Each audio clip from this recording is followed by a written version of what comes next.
Greetings guys, and welcome to another tutorial. Today we will be looking at all the actions in the edit record timeline.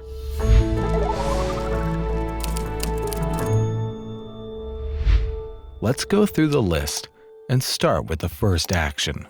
The chat action allows you to write something in the chat at the selected tick, like with the /tell raw command.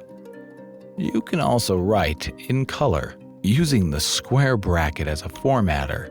The link to the color table can be found in the video's description. With the swipe action, you can have your actor left-click without breaking anything. Item drop actions let your actor drop an item. You can select the desired item to drop in the item picker. With the equipped an item action, you can automatically place an item in the armor or hand slot of your actor. At the bottom left, you can determine where the item is placed. If you don't put anything in the slot, the equipped item will be removed. With the shoot arrow action, your actor can shoot an arrow even without a bow. The direction is determined by where the actor is looking. In the field at the bottom left, you can set the strength of the shot. The place block action allows the actor to set a block. The last three fields at the bottom left determine where the block is placed. The block name is specified in the field at the top. You can display it with the key combination F3 and H. The field below determines which variant of the block is used. For example, stone has several, or wool, and its color variants. Mount action allows the actor to sit on something, for example, when a horse is standing in front of it.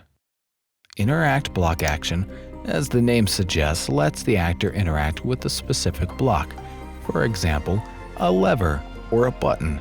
You can also set the coordinates of the block in the bottom left corner.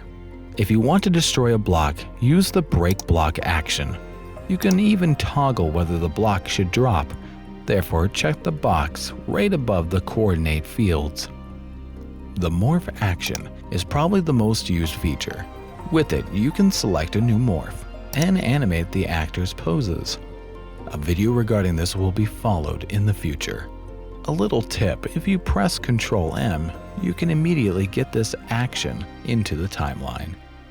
If you want your actor to hit something or someone, use the attack action. This also causes damage, like when you left-click. In the field at the bottom left, you set the damage. Similar to the action before, the damage action deals damage, self-damage. Your actor receives damage to the amount you set in the field. Morph action is intended for mobs like creepers, ghasts, or blazes, which can perform their actions like exploding or shooting projectiles. With the command action, your actor can execute all kinds of commands. For example, change the time, spawn particles, or teleport someone. Break block animation actions changes the break state of an existing block in the world. The coordinates of the block as well as the progress is set at the bottom left. The item use action lets the actor act with the item currently held in his hand. For example, if the actor is holding an egg or a potion in his hand, he throws them. Whether main or offhand can be changed at the bottom left. Item block use action is similar to the previous action, only more complicated.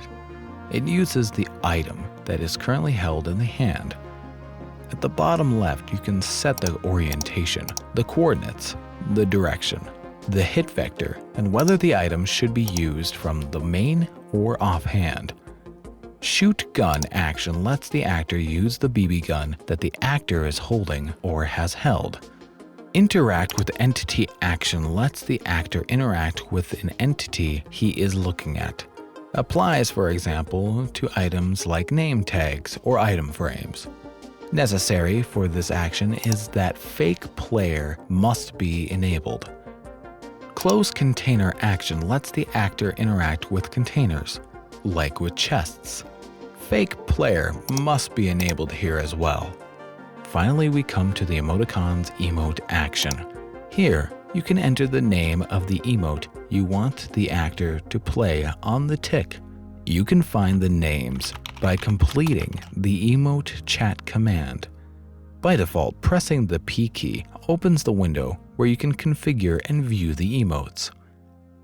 And that's it, we're done. We wish you a lot of fun making creative videos with the Blockbuster mods. See you next time.